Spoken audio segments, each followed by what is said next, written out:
ಇದು ನಮ್ಮದು BMC ನೋಡಿ ಹೇಳಿದ್ದಾರೆ ಅನ್ಕೋತೀನಿ. ಇದು ನಮ್ಮದು BMC ನೋಡಿ ಹೇಳಿದ್ದಾರೆ ಅನ್ಕೋತೀನಿ, ಬಲ್ಕ್ ಮಿಲ್ಕ್ ಚಿಲ್ಲರ್ ಅಂತ. ಇದು 500 ಲೀಟ್ರ್ ಕೆಪಾಸಿಟಿ ಇರೋಂಥ BMC. ಸೊ ಇದು ಜಸ್ಟ್ ಚಿಲ್ಲರು. ಸೊ ಮಿಲ್ಕ್ ಕರೆದಾದ್ಮೇಲೆ ನಮ್ಮ ಫಾರ್ಮರ್ಸ್ ಇದು ಬಂದು ಒಂದು ನಿಮಿಷ ಇದು ಬರುತ್ತಾ. ಸೊ ಇದು ಬಂದು ಕೂಲರು, ಇದರೊಳಗೆ ಮಿಲ್ಕ್ ಡಂಪ್ ಮಾಡ್ತಾರೆ. ಸೊ ಏನಕ್ಕೆ ಚಿಲ್ ಮಾಡ್ತೀವಿ ಅಂದರೆ ನಾವು ಮಿಲ್ಕ್ನ ಬ್ಯಾಕ್ಟೀರಿಯಾನ ಅರೆಸ್ಟ್ ಮಾಡೋಕ್ಕೋಸ್ಕರ ಅಷ್ಟೇ. ನಮ್ಮ ಮನೇಲಿ ಫ್ರಿಜ್ ಯೂಸ್ ಮಾಡ್ತೀವಲ್ಲ ಅದೇ ರೀತಿ. ಸೊ ನೀವೇನಾದರೂ ಮಿಲ್ಕ್ ಆಚೆ ಇಟ್ಟರೆ ಎವ್ರಿ 15 ಮಿನಿಟ್ಸ್ಗೆ ಒಂದ್ಸತಿ ಬ್ಯಾಕ್ಟೀರಿಯಾ ಗ್ರೋತ್ ಆಗುತ್ತೆ. ಈಗ ಒಂದು 20,000 ಆಯಿತು ಅಂದರೆ ನೆಕ್ಸ್ಟ್ 15 ಮಿನಿಟ್ಸ್ಗೆ ಡಬಲ್ ಆಗುತ್ತೆ.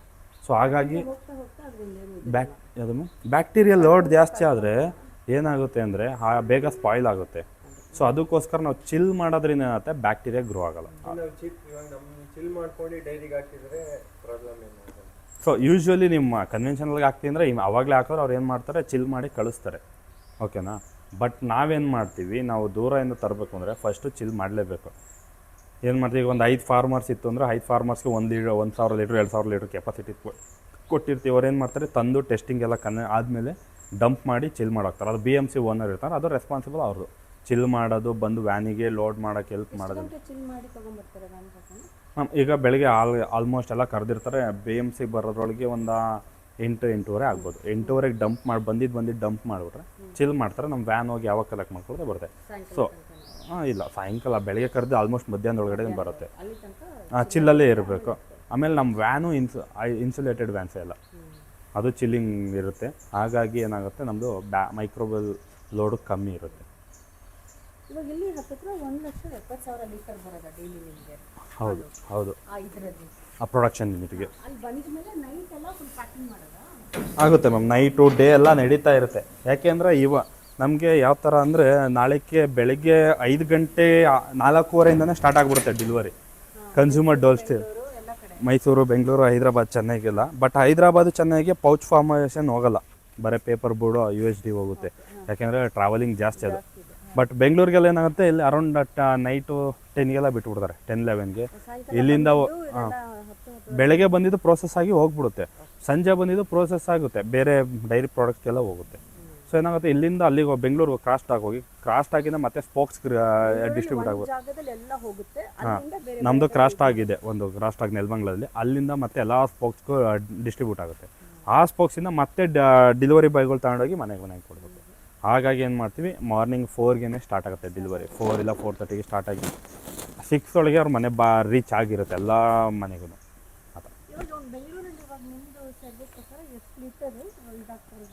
ಸೊ ಬರೀ ಮಿಲ್ಕ್ಗೆ ಬಂದರೆ ಮೋರ್ ದೆನ್ 30,000 ಲೀಟ್ರ್ ಹೋಗ್ತಾಯಿದೆ ಬರೀ ಮಿಲ್ಕ್ ಬೆಂಗಳೂರು. ಇನ್ನೂ ಜಾಸ್ತಿನೇ ಹೋಗ್ತಾ ಇದೆ, ಯಾಕೆಂದರೆ ಈಗ ತುಂಬ ಬರ್ತಾ ಇದ್ದಾರೆ. ಓಕೆ, ನಮ್ಮ ಅಕ್ಕ 2 ಲೀಟರ್, ನಾನು ಅರ್ಧ ಲೀಟರ್.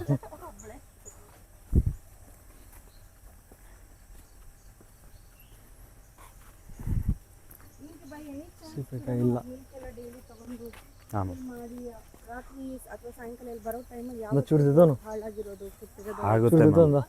ಆಗುತ್ತೆ ಮ್ಯಾಮ್, ಹೇಳೋಕ್ಕಾಗಲ್ಲ ಯೂಶ್ವಲಿ.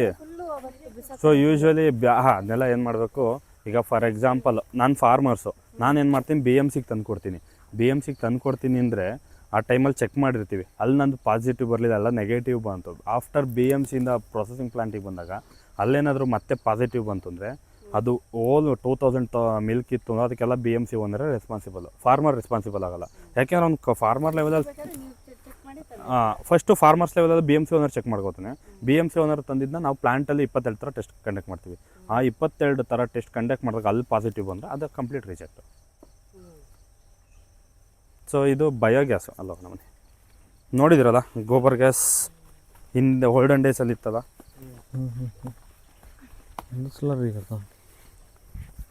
ಇದು ಬಂದು ಬಯೋಗ್ಯಾಸ್. ನಾವೀಗ ನ್ಯೂ ಮೆಥಡ್ ಯೂಸ್ ಮಾಡ್ತಾ ಇದ್ವಿ, ಬಲೂನ್ ಮೆಥಡ್ ಅಂತ. ಇದು ಬಂದು ಹೈ ಡೆನ್ಸಿಟಿ ಪಾಲಿಥೇನ್ ಮೆಟೀರಿಯಲ್ ಅಂತ, HDP ಮೆಟೀರಿಯಲ್ ಅಂತ ಯೂಸ್ ಮಾಡಿದ್ದೀವಿ. ಸೊ ನಾವು ಸಿಸ್ಟಮ್ ಬಯೋ ಕಂಪ್ನಿ ಜೊತೆ ಟೈಪ್ ಆಗಿದೆ, ಅವ್ರು ನಮಗೆ ಸೆಟಪ್ ಮಾಡ್ಕೊಂಡಿದ್ದಾರೆ.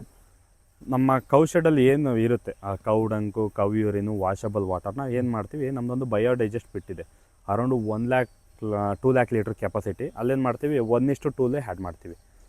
ಅಂದರೆ ಒಂದು 100 kg cow dung, cow urine ಇತ್ತು ಅಂದರೆ 200 ಲೀಟ್ರ್ ವಾಟರ್ ಮಿಕ್ಸ್ ಮಾಡಿ ಅಲ್ಲೇ ಮೋಟ್ರ್ ಪಂಪ್ ಇದೆ, ಆ ಪಂಪಲ್ಲಿ ಮಿಕ್ಸ್ ಮಾಡಿಬಿಟ್ಟು ಈ ಕಂಟೈನರ್ಗೆ ಡಂಪ್ ಮಾಡಿ ಆಮೇಲೆ ಬಕೆಟ್ಸ್ ಇದೆಯಲ್ವ ಅಲ್ಲಿ ಕೆಳಗಡೆ, ಆ ಬಕೆಟಿಗೆ ಫೀಡ್ ಮಾಡ್ತೀವಿ.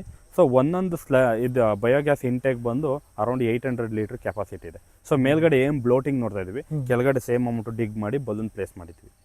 ಸೊ ನಾವು ಫೀಡ್ ಮಾಡಿದ್ದೆ ಅಂತ ಒಳಗಡೆ ಹೋಗುತ್ತೆ, ಒಳಗಡೆ ಹೋಗಿ ಮೈಕ್ರೋಬೈಲ್ ಆಕ್ಟಿವಿಟಿ ಆದಾಗ ನಮಗೆ ಮೀಥೇನ್ ಗ್ಯಾಸು ಪ್ರೊಡ್ಯೂಸ್ ಆಗುತ್ತೆ. ಮೇಲ್ಗಡೆ ಕಂಪ್ಲೀಟ್ ಏನು ಬ್ಲೋಟಿಂಗ್ ಇದೆ ಅದೆಲ್ಲ ಕಂಪ್ಲೀಟ್ ಗ್ಯಾಸು. ಆ ಗ್ಯಾಸ್ನ ನೋಡಿ ಈ ಪೈಪ್ ಮುಖಾಂತರ ಕನೆಕ್ಟ್ ಮಾಡ್ಕೊಂಡಿದ್ದೀವಿ. ಅದು ಏನೋ ಒಂದು ಇಲ್ಲಿ ಬಾಯ್ಲರ್ ಹಾಟ್ ವಾಟರ್ಗೆ ಕೌ ಶೆಡ್ಡಲ್ಲಿ, ಯಾಕೆಂದರೆ ಮಲ್ಕಿಂಗ್ ಮಿಷಿನ್ ಎಲ್ಲ ವಾಶ್ ಮಾಡಬೇಕು. ಇನ್ನೊಂದು ಬಂದು ಕ್ಯಾಂಟೀನಲ್ಲಿ ಕುಕಿಂಗ್ ಪರ್ಪಸ್ಸು, ಅದನ್ನು ಯೂಸ್ ಮಾಡ್ತಾ ಇದ್ದೀವಿ. ಸೊ ಈ 6 ಬಲೂನಿಂದ ಒಂದು ದಿನಕ್ಕೆ 25 kg ಗ್ಯಾಸ್ ಸಿಗುತ್ತೆ. 1.5 ಸಿಲಿಂಡರ್ ನಮಗೆ ಗ್ಯಾಸ್ ಸಿಗುತ್ತೆ. ಸೊ ಇದರಲ್ಲಿ ಬಂದಂಥ ಔಟ್ಪುಟ್ ಏನಂತೀವಿ ಅದನ್ನ ಸ್ಲರಿ ಅಂತ ಕರಿತೀವಿ. ಆ ಸ್ಲರಿನ ಡಿಕಂಪೋಸ್ಡ್ ಮೆನ್ಯೂರ್ ಅಂತೀವಿ, ಗೊಬ್ಬರ. ಅದನ್ನು ನಾವು ತರಕಾರಿ ಬೆಳೆಯೋಕ್ಕಾಗ್ಬೋದು, ಇಲ್ಲ ಮೇವು ಬೆಳೆಯೋಕ್ಕಾಗ್ಬೋದು, ಅದನ್ನ ಯೂಸ್ ಮಾಡ್ಕೋಬೋದು. ಸೊ ಇದು 10 year ವಾರಂಟಿ ಕೊಟ್ಟಿದ್ದಾರೆ. Rat proof, fire proof, scratch proof. In case puncture ಆದರೂ ಪಂಚರು ಹಾಕೋಬೋದು. ಇದು ನಾವು ಮನೆಯಲ್ಲೆಲ್ಲ ಮಾಡ್ಕೋಬೋದು, ಸೆಟಪ್ ಮಾಡ್ಬೋದು. ನಿಮಗೆ ಸಬ್ಸಿಡಿನೂ ಸಿಗುತ್ತೆ, government subsidy, central government subsidy. But ನಮ್ಮ ಫಾರ್ಮರ್ಸಿಗೆ ನಾವು ಕೊಡ್ತಾ ಇದ್ದೀವಿ ಸಬ್ಸಿಡಿ ಅಮೌಂಟಲ್ಲಿ 1/3. ಈ ಮರ ಇದೆಯಲ್ಲ ಇಷ್ಟವರೆಗೂ ಬಲೂನ್ ಕೊಡ್ತೀವಿ. ಅದು ಅರೌಂಡ್ 12,000 to 13,000ಗೆಲ್ಲ ಇನ್ಸ್ಟಾಲ್ ಮಾಡಿಸ್ಕೊಡ್ತೀನಿ. ಎಷ್ಟು ಇಲ್ಲಿಂದ ಎಷ್ಟು? 1/3. ಅದರೊಳಗೆ ಒಂದು ಮನೆ. ಸೊ ಮಾರ್ನಿಂಗ್ ಒಂದು 2 or 3 hours ಮತ್ತು ಈವ್ನಿಂಗ್ 2 hours ಯೂಸ್ ಮಾಡೋದು ಆರಾಮಾಗಿ ಕುಕ್ಕಿಂಗೆ. ಎಷ್ಟು ಬರ್ಬೋದು ಲೀಟರು ಗ್ಯಾಸ್?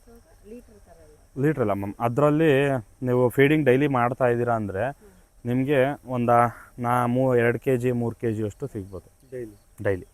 ಮಿನಿಮಮ್ ಎಷ್ಟು ಹಸು ಇರಬೇಕು? ಒಂದು 3 ಹಸು ಇದ್ರು ಫೈನ್ ಸರ್. ಯಾಕೆ ಅಂದರೆ ಅಷ್ಟು ಒಂದು ಹಸು ಏನಿಲ್ಲ ಅಂದ್ರೂ ದೊಡ್ಡ ಅಡಲ್ಟ್ ಹಸು 15 to 20 kg ಸಗಣಿ ಹಾಕೋದು ಒಂದು ದಿನಕ್ಕೆ ಅಲ್ವಾ, ಸಾಕು ನಮಗೆ. ಅದನ್ನು ಮಿಕ್ಸ್ ಮಾಡಿ ಡಂಪ್ ಮಾಡೋದು. ಯಾವುದಕ್ಕೆ ಮ್ಯಾಮ್? ಜಸ್ಟ್ ಇಷ್ಟಕ್ಕೆ ಬೇಕು. ಹಾಂ ಹೇಳಿದ್ನಲ್ಲ ಎಕ್ಸಾಂಪಲ್, ಇಷ್ಟಕ್ಕೆ ಬೇಕು ಅಂದರೆ ಬಂದಿದ್ನೆಲ್ಲ ಒಂದು 50 kg ಸಗಣಿ ಬಂದರೆ ಅದನ್ನೇ ಹಾಕಿ. 50 kg ಸಗಣಿ ನೀರು ಮಿಕ್ಸ್ ಮಾಡಿ 1:2 ಮಿಕ್ಸ್ ಮಾಡ್ಬಿಟ್ಟು ಹಾಕಿ. ಅದಕ್ಕೆ ಎಷ್ಟಾಯಿತು? ಒಂದು 50, ಅದೊಂದು 100-150 ಲೀಟ್ರ್ ಆಗೋಯ್ತು. ಅಂದರೆ ಇವಾಗ ನೀವು ಸೆಗ್ನಿನ ಆ ಥರ ಇಲ್ಲಿ ವಾಶ್ ಮಾಡಿಬಿಟ್ಟು ವಾಶ್ ಮಾಡಿ ಅಲ್ಲಿ ಪಿಟ್ಟಿದೆ ದೊಡ್ಡದು, ಆ ಪಿಟ್ಟಿಗೆಲ್ಲ ಡಂಪ್ ಆಗುತ್ತೆ. ಅಲ್ಲಿ ಇನ್ನೊಂದು ಪಿಟ್ಟಿದೆ, ಆ ಪಿಟ್ಟಿಂದ ಮಿಕ್ಸ್ ಮಾಡ್ತೀವಿ ಅಲ್ಲೇನೆ. ಮಿಕ್ಸ್ ಮಾಡಿ ಮೋಟ್ರ್ ಮುಖಾಂತರ ಮಿಕ್ಸ್ ಮಾಡಿಬಿಟ್ಟು ಜಸ್ಟ್ ಸೆಮಿ ಲಿಕ್ವಿಡ್ ಮಾಡ್ಕೊಂಡು ಎಲ್ಲ ಇಲ್ಲಿಗೆ ಡಂಪ್ ಮಾಡ್ಕೋತೀವಿ. ಓಕೆ. ಇವಾಗ ಸಣ್ಣದಾಗಿ ನಾವು ಮಾಡ್ತಾ ಇರೋದು ಅಂದರೆ ನಮಗೆ ಆ ಸೆಟಪ್ಗೆಲ್ಲ ಎಷ್ಟು ಎಕ್ಸ್ಪೆನ್ಸ್ ಆಗ್ಬೋದು? ಚಿಕ್ಕದಾಗಿ ಮಾಡ್ತೀವಿ ಅಂದರೆ ಸರ್ ಬಲೂನ್ ಡಿಪೆಂಡ್ ಅಪ್ಪ. ನಿಮಗೆ ಇದು ಬಂದು 1 lakh rupees ಇದೆ ಒಂದು ಬಲೂನ್ ಕಾಸ್ಟು. ಒಂದು ಬಲೂನ್ ಕಾಸ್ಟ್. ಸೊ ನೀವು ಅಂದರೆ ನಮ್ಮಿಂದ ಯಾವುದೇ ರೀತಿ ಸಬ್ಸಿಡಿ ಇಲ್ಲ, ನಾವೇ ಇನ್ಸ್ಟಾಲ್ ಮಾಡಿಸ್ಕೊಟ್ರೋದು. ನೀವು ಸಬ್ಸಿಡಿ ತೊಗೊಂಡ್ರೆ ಗೌರ್ಮೆಂಟಿಂದ ಬರುತ್ತೆ. ಬಟ್ ನೀವು ಚಿಕ್ಕದಾಗಿ ಮಾಡ್ಕೋತೀವಿ 1 or 2 ಬಲೂನ್ಸ್ ಅಂದರೆ ನಿಮಗೆ ನೋಡಬೇಕು. ಬೇಕಾದ್ರೆ ನಂಬರ್ ಶೇರ್ ಮಾಡ್ತೀನಿ, ಕೀರ್ತೀಶ್ ಅಂತ ಅವರು ನಿಮಗೆ ಕಂಪ್ಲೀಟ್ ಕಾಸ್ಟ್ನೇ ಕೊಡ್ತಾರೆ. ಸೆಟಪ್ ಎಲ್ಲ ಅವರೇ ಬಂದು ಮಾಡ್ಕೊಡ್ತಾರೆ. ಅಲ್ಲಲ್ಲ, ನೀವು ಅದು ಇವಾಗ ಪಿಟ್ಟು ಅದೇನು ಜಾಸ್ತಿ ಆಗಲ್ಲ sir. Pump use normal sump type ಮಾಡ್ಕೋತೀವಿ ಅಷ್ಟೇ. ಅದು ಪಿಟ್ಟು ಓಪನ್ಸ್ ಇರುತ್ತೆ, ಅದಕ್ಕೆ ಪಂಪ್ಗಳು ಆ್ಯಡ್ ಮಾಡ್ಕೋಬೇಕಷ್ಟೇ. ಪಂಪ್ದು ಸ್ಲರಿ ಪಂಪ್ ಅದೆಲ್ಲ ಬರುತ್ತೆ ಸರ್. ಒಂದು ಇದು 30,000, 35,000, 40,000 ಡಿಪೆಂಡ್ ಅಪಾನ್ ಕಂಪ್ನಿ ಮೇಲೆ ಹೋಗುತ್ತೆ. ಓಕೆ. ಆ ಸ್ಲರಿ ಪಂಪಿಂದನೇ ಮಾಡಬೇಕಾ? ಇವಾಗ ಸ್ಲೋಪ್ ಮ್ಯಾನ್ಯುಯಲಿನೂ ಮಿಕ್ಸ್ ಮಾಡ್ಕೋಬೋದು. ನಾವೇನು ಮಾಡ್ತೀವಿ, ಯೂಸ್ ಅಮೌಂಟ್ ಬರ್ತಾವ ಅಂತ ಪಂಪ್ ಯೂಸ್ ಮಾಡ್ಕೋತಾ ಇದೀವಿ ಅಷ್ಟೇ. ನೀವು ಮ್ಯಾನ್ಯುಯಲಿ ಮಿಕ್ಸ್ ಮಾಡಿಬಿಟ್ಟು ನಾರ್ಮಲ್ ಮೋಟ್ರಿಕ್ಕೆ ಡಂಪ್ ಮಾಡ್ಕೋಬೋದು. ಇಲ್ಲ ಸ್ಲೋಪ್ ಮಾಡ್ಕೊಂಡು ಅದು ಮಿಕ್ಸ್ ಮಾಡ್ಬಿಟ್ಟು ಒಂದು ಗೇಟ್ ಟೈಪ್ ಮಾಡ್ಕೊಂಡು ಬಿಡ್ಕೋ ಆ ಥರನೂ ಮಾಡ್ಕೋಬೋದು. ಬಟ್ ಇದು ಒಂದು ಏನು ಅಂದರೆ ಜಸ್ಟ್ ಮೋಟ್ರ್ ಆನ್ ಮಾಡಿಬಿಟ್ಬಿಟ್ರೆ ಆಟೋಮೆಟಿಕ್ ಮುಗಿಯುತ್ತೆ, ಮ್ಯಾನ್ ಪವರ್ ಕಮ್ಮಿ ಆಗುತ್ತೆ. ಓಕೆ. ಅದಕ್ಕೆ ಅಷ್ಟೊಂದು ಟೈಮ್ ಸ್ಪೆಂಡ್ ಮಾಡ್ಬೇಕಂತ? ಹೌದು, ಟೈಮ್ ಸೇವ್ ಮಾಡಬೇಕು. ಬೇರೆ ಕೆಲಸದಲ್ಲಿ ನಾವು ಇನ್ವಾಲ್ವ್ ಆಗಬೇಕು ಅನ್ನೋಕ್ಕೋಸ್ಕರ ಮಾಡೋದು. ಓಕೆ. ಬಟ್ ನಮ್ಮ ಕಾನ್ಸೆಪ್ಟು 0 ಕೆಮಿಕಲ್ 0 ವೇಸ್ಟ್ ಅಂತ. ನಮ್ಮ ಅಕ್ಷಯಕಲ್ಪ ಫಾರ್ಮರ್ಸ್ ಆಗ್ಬೋದು, ನಮ್ಮ ಅಕ್ಷಯಕಲ್ಪ ಆಗ್ಬೋದು, ಯಾವುದೇ ರೀತಿ ಕೆಮಿಕಲ್ ಯೂಸ್ ಮಾಡ್ದಲೇ ಬರೋವಂಥದ್ರಿಂದ ಗೊಬ್ಬರ ಮಾಡಿಕೊಂಡು ಯೂಸ್ ಮಾಡಬೇಕು.